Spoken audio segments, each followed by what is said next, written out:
Hello friends, एक बार फिर स्वागत है आपके अपने प्यारे से यूट्यूब चैनल मोहित पांडे क्लासेस पर। फ्रेंड्स, जैसा कि आप लोग जानते हैं कि इन दिनों हम लोग कर रहे हैं क्लास 10th में मैथ का चैप्टर नंबर 4 द्विघात समीकरण, और इंग्लिश में हम लोग इसको प्यार से बोलते हैं क्वाड्रेटिक इक्वेशन।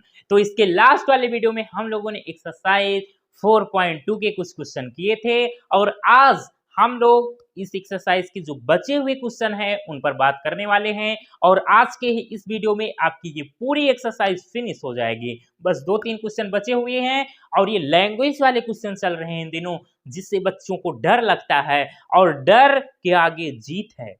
कौन बताता है? मोहित सर बताते हैं कि लैंग्वेज वाले क्वेश्चन आपको बहुत ही आसान लगेंगे।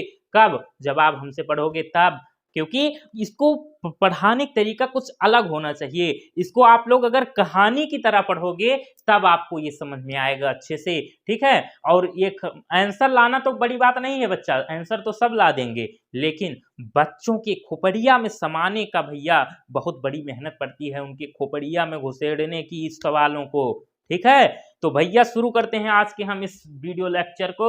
और आज का हमारा देखिए भैया क्वेश्चन प्यारा सा कौन सा है, क्वेश्चन नंबर 5। आपको स्लाइड पे शो हो रहा होगा भैया क्वेश्चन चिल्ला रहा है। कैसे चिल्लाता है देखिएगा। एक समकोण त्रिभुज की ऊंचाई इसके आधार से 7 सेंटीमीटर कम है, यदि कर्ण 13 सेंटीमीटर हो तो अन्य दो भुजाएं ज्ञात कीजिए। तो प्यारे, आप इस क्वेश्चन को बहुत ध्यान से समझिएगा मेरे साथियों, मेरे चांद सितारों। देखिएगा, पहला काम तो ये है कि आप इसको करने से पहले समकोण त्रिभुज के बारे में समझो। समकोण त्रिभुज पहले बनाएंगे, तब इसको शुरू करेंगे सॉल्व करना।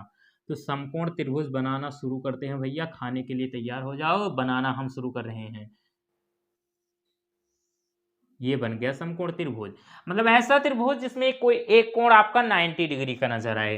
तो ये कोण आपका 90 डिग्री का नजर आ रहा है कि नहीं? नामकरण कर दो। ये कोण है आपका ए, ये है बी, और ये है सी। अब आपको पता होगा कि समकोण त्रिभुज में जो आपका समकोण होता है उसके सामने वाली भुजा को हम लोग क्या मानते हैं? कर्ण।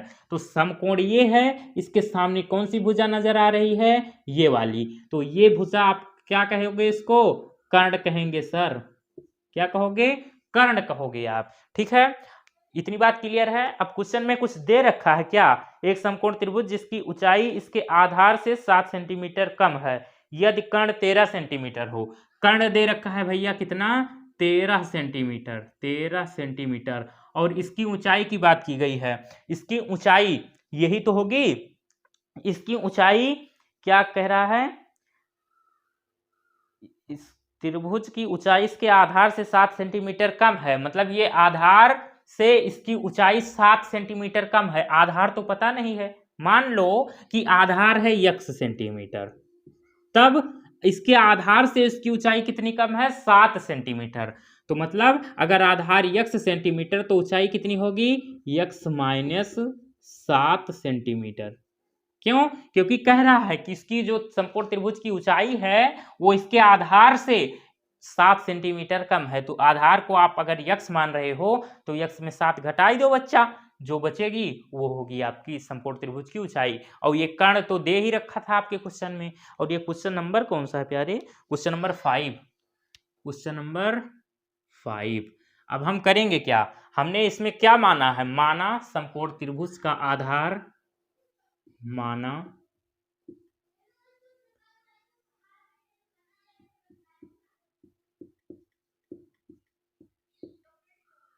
समकोण त्रिभुज का आधार बराबर x सेंटीमीटर, तब समकोण त्रिभुज की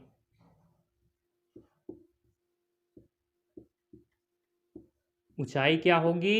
x माइनस 7 सेंटीमीटर, ठीक है। और क्या पता है आपको? कर्ण तो पता ही है, दिया है। क्या दिया है? दिया है क्या? कर्ण बराबर 13 सेंटीमीटर, ठीक है। अब यहां पर आपको एक परिमेय पता होनी चाहिए। वो परिमेय क्या है? पाइथागोरस प्रमेय। पाइथागोरस प्रमेय लागू होती है समकोण त्रिभुज के लिए। होती क्या है? पाइथागोरस प्रमेय कहती है कि किसी भी समकोण त्रिभुज में कर्ण भुजा का वर्ग, कर्ण भुजा का वर्ग, इसमें भुजा कर्ण ये है आपकी AC। पाइथागोरस प्रमेय कहती है किसी समकोण त्रिभुज में कर्ण भुजा का वर्ग लंब भुजा के वर्ग और आधार भुजा के वर्ग के योग के बराबर होती है। मतलब आप इसको ऐसे कह सकते हैं कि कर्ण भुजा का वर्ग, कर्ण भुजा कौन सी है इसमें? AC, मतलब AC का वर्ग बराबर होता है लंब भुजा के वर्ग। लंब भुजा आप इसको मानेंगे BC को, लंब भुजा के वर्ग और आधार भुजा के वर्ग। आधार भुजा कौन सी होगी? AB। आधार भुजा के वर्ग के योग के, अब इन दोनों का योग मतलब प्लस कर दो। ये है आपकी पाइथागोरस प्रमेय प्यारे। ठीक है, इसी प्रमेय से ये क्वेश्चन बर्बाद होगा प्यारे। अब यहां पर आप लिख दो पाइथागोरस प्रमेय से, पाइथागोरस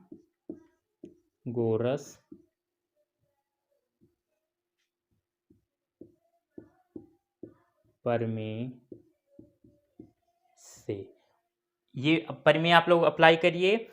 AC स्क्वायर मतलब कर्ण भुजा का वर्ग बराबर है लंब, जो ऊंचाई है, ऊंचाई की बात की गई है वो लंब है, बराबर लंब भुजा के वर्ग और आधार भुजा के वर्ग। तो आप क्या करिए?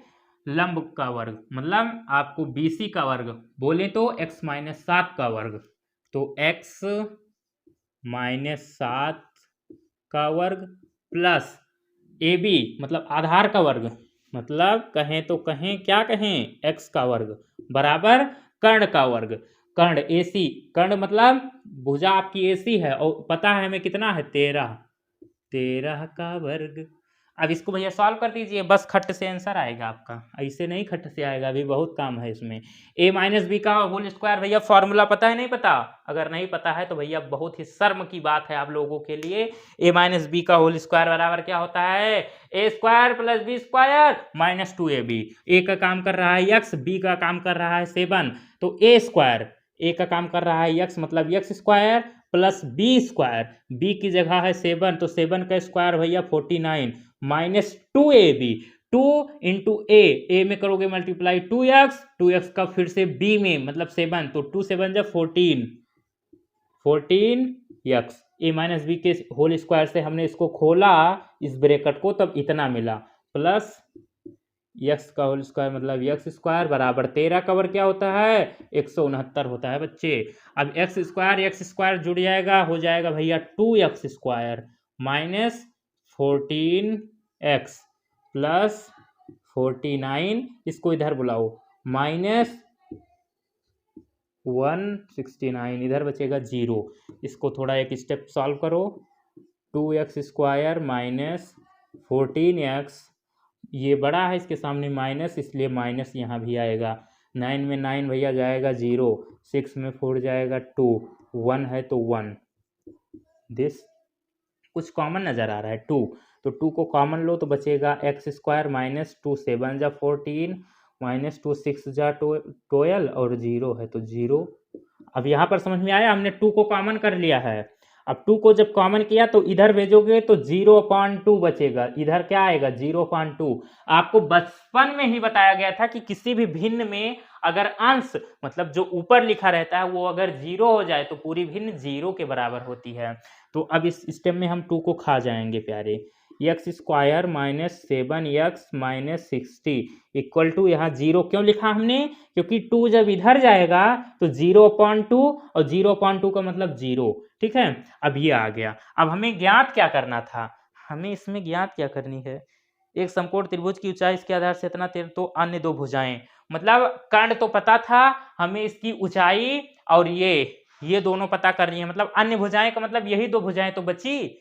अगर कर्ण हमें पता है तो ये दोनों भुजाएं, और ये दोनों भुजाएं कब पता चलेंगी? जब हमें यक्स का मान पता चल जाएगा। तो यक्स का मान निकालना है। यक्स का मान कैसे निकलेगा? आपके पास क्वाड्रेटिक इक्वेशन है, द्विघात समीकरण। द्विघात समीकरण को हल करने का तरीका मैंने आपको बताया है भैया, गुणनखंड विधि से। आपको एक आगे नेक्स्ट एक्सरसाइज में मिलेगा भैया द्विघाती सूत्र। ऐसा भैया हथियार है कि चाहे जैसा गुणन आपके सामने द्विघात समीकरण हो सब बर्बाद हो जाते हैं उससे। चलो हम इसको शुरू करते हैं। सॉल्व करना कैसे होता है, पहला काम क्या बताया था, एक्स स्क्वायर वाले आपको जो टर्म है उसका आपको देखना है गुणांक कितना है। तो एक्स स्क्वायर के साथ यहाँ कुछ नहीं नजर आ रहा है, जब कुछ नहीं तो 1, क्योंकि जिसका कोई नहीं होता उसका भगवान होता है और भगवान एक हैं, तो इसलिए जिसका कोई नहीं गुणांक उसका भैया गुणांक है 1। और इस एक को गुणा करते हैं हम अचर पद से। अचर पद मतलब जौने पद में एक्स वाई आपको न नजर आवे, मतलब कि जब मैं ABCD के अक्षर न नजर आवे। ऐसा कौन सा है भैया 60, तो एक में आप गुणा करेंगे 60 को तो मिलेगा क्या 60 मिलेगा। अब इस 60 को ऐसी दो संख्या में तोड़ना रहता है जिससे हमें जोड़ने या घटाने पर x का गुणांक, अब x का गुणांक है 7, तो इसको 60 को ऐसी दो संख्या में तोड़िए कि उन दोनों संख्याओं को आपस में जोड़ने या घटाने पर 7 मिले, 7 मिले, और उन्हीं दोनों संख्या को आपस में गुणा करने पर फिर से 60 मिल जाए। ये तरीका होता है गुणनखंड करने का, ठीक है।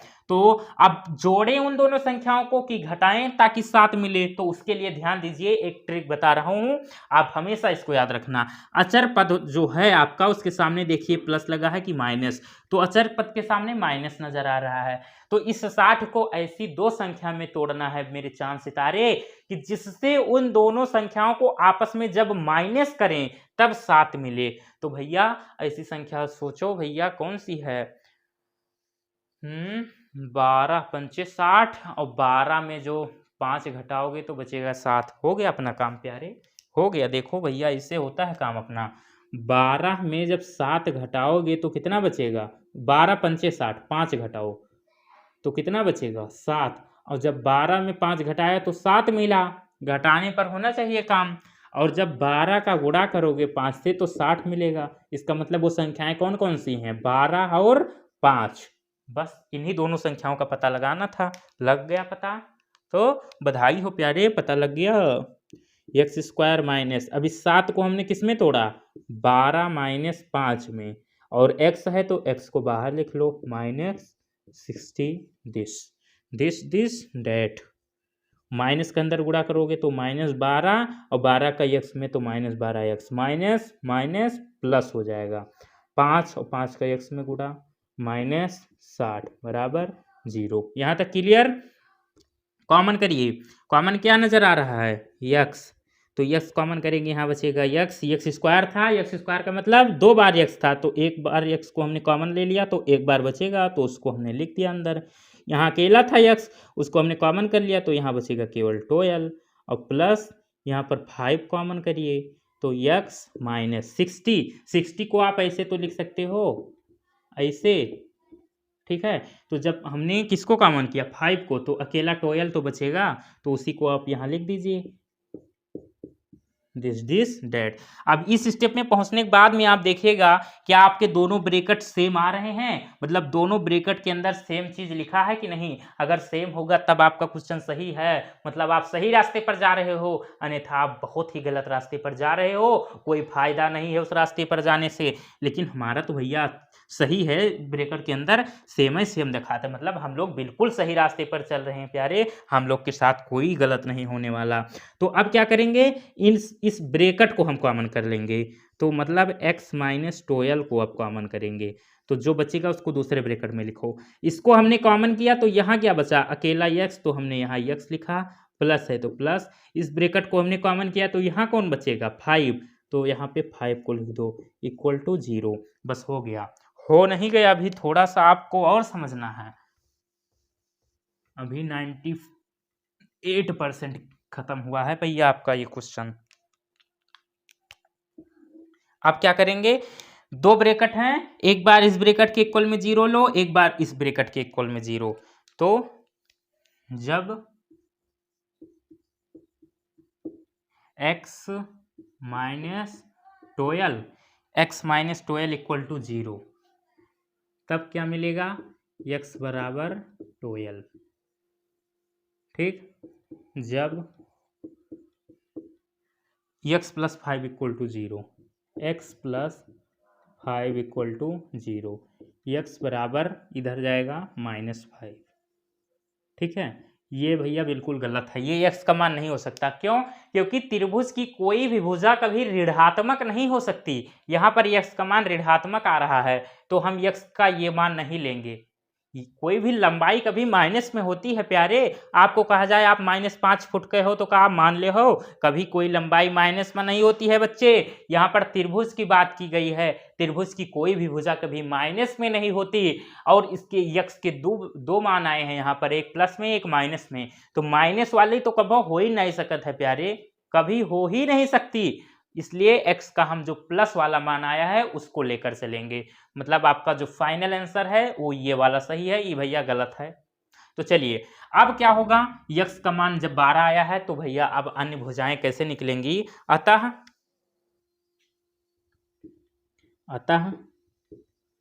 त्रिभुज, ये त्रिभुज लिखो चाहे चाहे ये साइन बना दो इससे भैया। अतः त्रिभुज की दो अन्य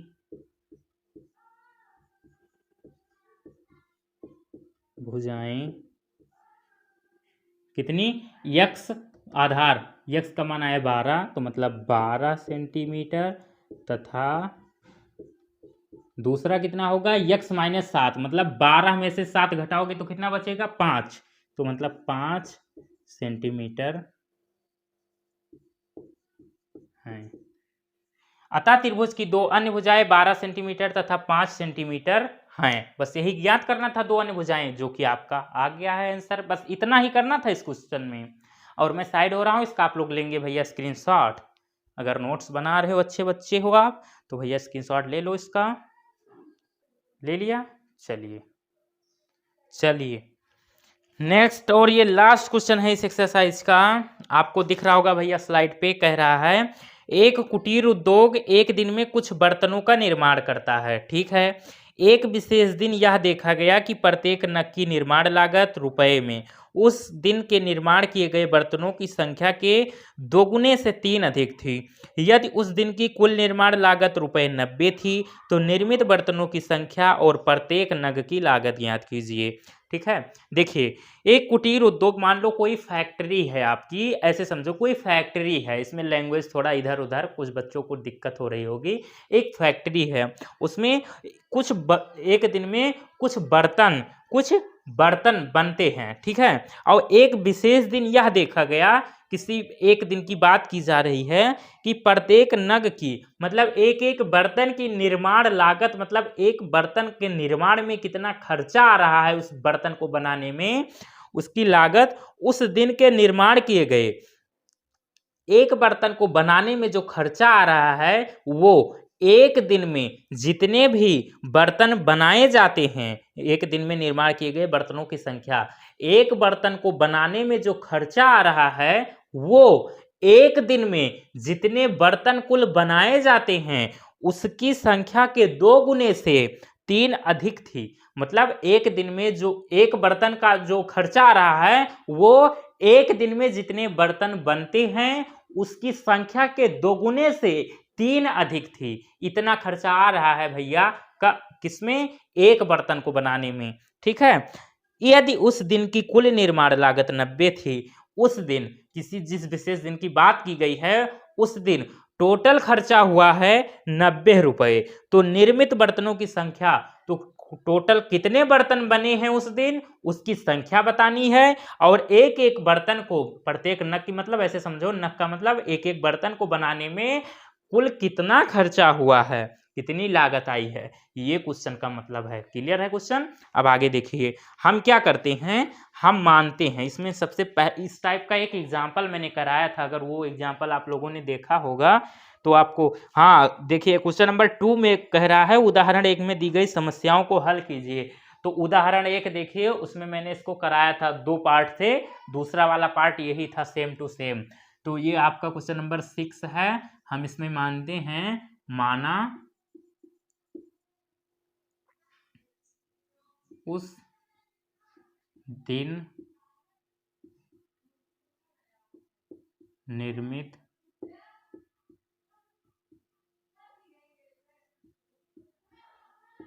बर्तनों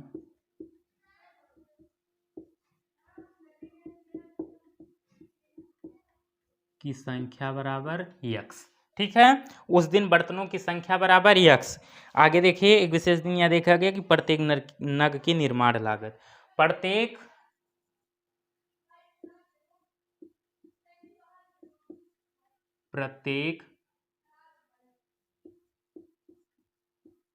बर्तन की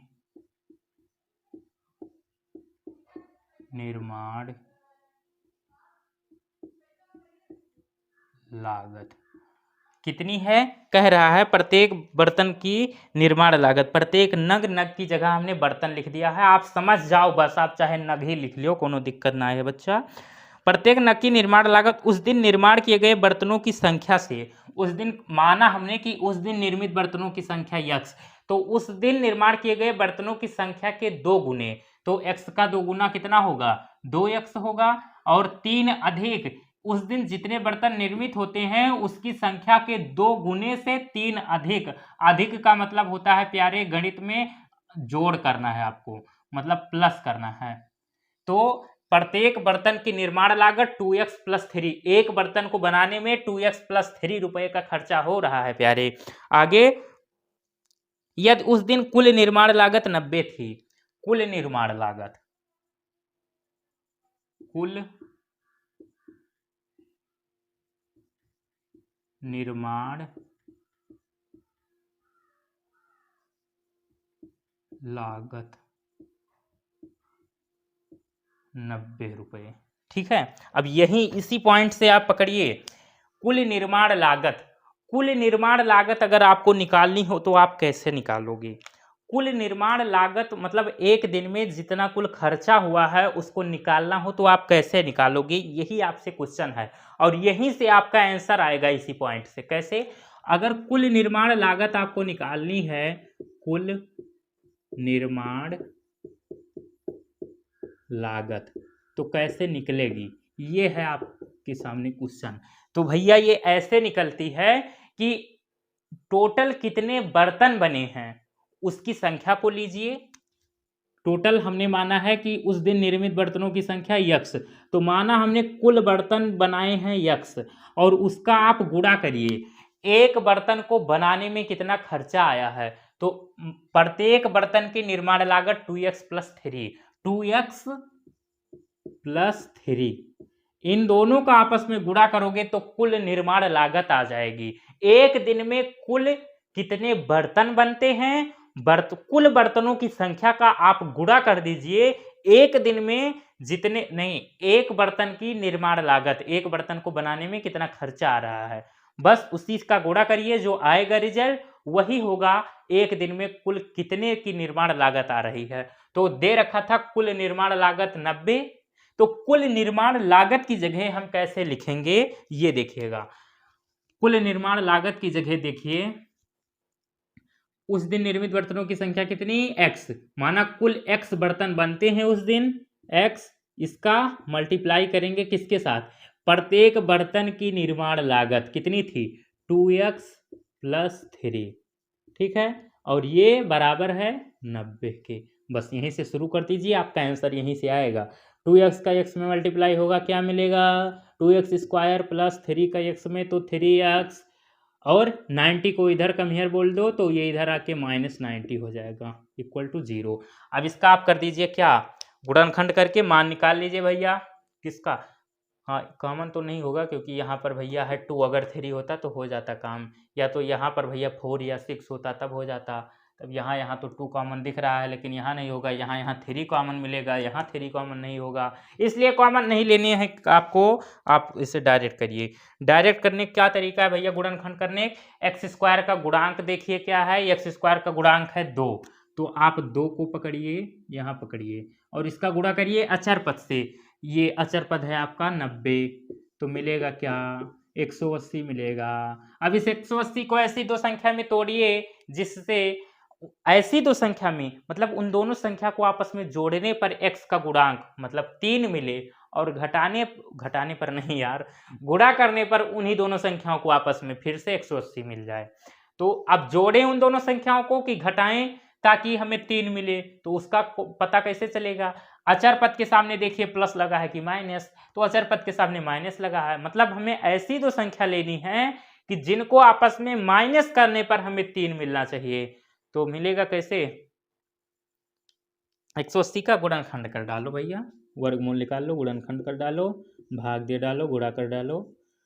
2 9 जाए 18 और 2 45 और 3 15 3 5 5 दिस। तो 2 दूनी 4 त्याई 12 और 5 त्याई 15, 12 और 3 15, 15 और 12 को अगर 15 में से हम 12 को घटाएंगे तो मिलेगा 3 और 15 दूना 30, 15 का अगर 12 में गुणा तो 15 दूना 30, 3 15 कम 15 और 3 18, 180। हमें पता चल गया वो संख्या कौन कौन सी हैं, 15 और 12। 15 में से 12 घटाओगे 3 मिलेगा, घटाने पर काम हो रहा है और गुणा करने पर भी काम हो रहा है अपना। तो वो संख्याएं भैया कौन कौन सी हैं, 15 और 12। तो 2x स्क्वायर प्लस, अब इस 3 को हमने तोड़ा है 15 माइनस 12 में, बाहर x, आगे देखो 2x स्क्वायर प्लस 15 का x में गुणा तो 15x माइनस 12 का x में गुणा 12x माइनस 90 बराबर 0। ठीक, अब यहाँ पर भैया कॉमन क्या होगा, यहाँ पर कॉमन होगा x, तो यहाँ पर क्या बचेगा 2x बचेगा प्लस 15 माइनस, यहाँ पर क्या कॉमन होगा, यहाँ पर कॉमन होगा 6x, 6x। अब यहाँ बचेगा आपका यक्स नहीं, केवल 6 कॉमन होगा क्योंकि यहाँ पर यक्स तो है नहीं, तो यहाँ पर 6 2 जा 12 और यक्स। अब यहाँ पर आपने बाहर माइनस कॉमन लिया है इसलिए ये यहाँ पर माइनस नहीं बल्कि प्लस हो जाएगा, और 6 1 जा 6, 3 बचेगा तो 30 हो जाएगा, 6 5 जा 30 और इक्वल टू 0। दोनों ब्रैकेट सेम है, मतलब हम बिल्कुल सही रास्ते पर जा रहे हैं। अब इस ब्रैकेट को कॉमन करिए तो 2x प्लस 15 बचेगा क्या, उसको दूसरे ब्रैकेट में लिखो, x बचेगा माइनस, यहाँ से ये ब्रैकेट कॉमन किया तो बचा 6 इक्वल टू 0। अब एक बार इसके बराबर में 0 लो, एक बार इसके बराबर में, जब 2x प्लस 15 इक्वल टू 0 तो 2x इक्वल टू माइनस 15 और x इक्वल टू माइनस 15/2। जब x माइनस 6 इक्वल टू 0 तो x इक्वल टू 6, ये आया। तो ये तो होगा नहीं आंसर, हमें क्या निकालना था, हमें तो निर्मित बर्तनों की संख्या, हमें एक दिन, उस विशेष दिन कितने बर्तन बनाए गए हैं उसकी संख्या को निकालना था। तो किसी की संख्या, अब ये ऐसा कह सकते हो कि एक दिन, हाँ वह दिन -15/2 बर्तन बना रहा, यह क्या मतलब है यार, कोई किसी चीज की संख्या माइनस में हो सकती है, कभी नहीं हो सकती। आपके पास -15 रुपया धरे हो, 5 रुपया लाओ दे भाई हो, माइनस में नहीं हो सकती प्यारे किसी भी चीज की संख्या। -2 आम धरे हो, मतलब ये क्या हुआ भैया, ये तो कोई बात नहीं हुई। तो मतलब ये वाला आंसर आपका नहीं होगा, आपका ये जो प्लस में आया है आंसर ये होगा। x को हमने क्या माना था, माना उस दिन निर्मित बर्तनों की संख्या x का मान आया 6। तो अतः यहां पर आप लिखेंगे अतः निर्मित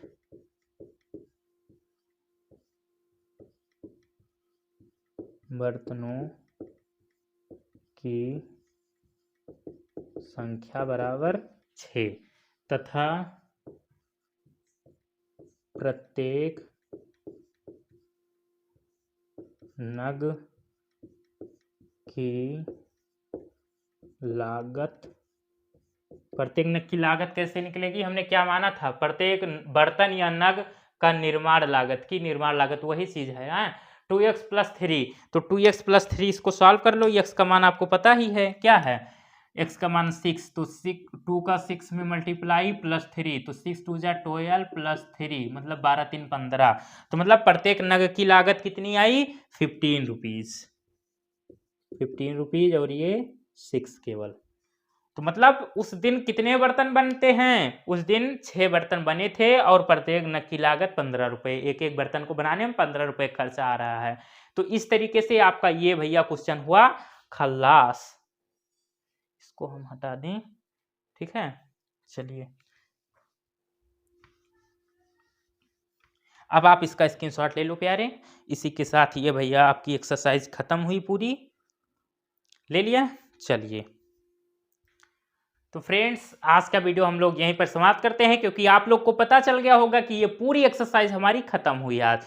नेक्स्ट वीडियो में हम लोग एक्सरसाइज 4.3 की शुरुआत करेंगे। आज के ये वीडियो आपको कैसे लगे, आज के ये जो क्वेश्चन कराए गए हैं, आपको मजा आया है कि नहीं, कमेंट करके जरूर बताना प्यारे। अगर वीडियो अच्छा लगा हो तो प्लीज लाइक कीजिएगा, और अगर पहली बार चैनल पर आए हो तो चैनल को सब्सक्राइब जरूर कीजिएगा। यहाँ पर कमजोर से कमजोर छात्रों को गणित में जितने भी कितनों भैया कमजोर हुए, लूड़ लंगड़ हुए, सबका स्वागत है यहाँ, सबका आदर सबका स्वागत। और सब भैया शताब्दी एक्सप्रेस की तरह दौड़ेंगे मात्र हमसे 2 ही 3 चैप्टर पढ़ने के बाद में, ठीक है? हाँ, इतनी भैया गारंटी के साथ मैं बोल रहा हूँ। कितने भी कमजोर हो आप गणित में, क्योंकि आप लोगों ने मेरा देखा होगा स्पीड पढ़ाने की, एक एक स्टेप प्लस माइनस जहाँ रहता है, माइनस का अंदर गुणा किया जाता है तो क्या होता है, ये भी चीज़ मैं बोलकर चलता हूँ। आप लोग कहीं भी जाइए, मैथ यूट्यूब पर बहुत सारे चैनल हैं, आप लोग देख लीजिए, इतना एक एक स्टेप कोई नहीं बताता है। मैं सोचता हूँ आप कितने भी कमज़ोर हो, आप अगर हमसे पढ़ते हो तो आपको ये ना फील हो कि आप ऑनलाइन पढ़ रहे हो, आप यूट्यूब पर पढ़ रहे हो। आपको ऐसा लगना चाहिए कि आप फेस टू फेस पढ़ रहे हो, ऑफलाइन कोचिंग में बैठकर, ठीक है? आपको कोचिंग भैया ज्वाइन करने की कोई ज़रूरत नहीं है। जितनी सारी चीज़ मैं आपको प्रोवाइड करूंगा इसी यूट्यूब के माध्यम से, आपको ऑफलाइन में भी नहीं मिलेगा वो चीज़। ओके, तो आपको परेशान नहीं होना है। किसी भी कारणवश से आप अगर कोचिंग नहीं कर पा रहे हो तो कोई ज़रूरत नहीं है। जो कोचिंग करते हैं उनसे आप बेस्ट करके दिखाओगे, बेटर नहीं बेस्ट करके दिखाओगे। बस हमारे साथ जुड़े रहो, चैनल को सब्सक्राइब करो, वीडियो को रोज़ देखते रहो। ओके, तो हम लोग मिलेंगे एक नए वीडियो में एक्सरसाइज 4.3 के क्वेश्चनों के साथ। Bye bye, see you.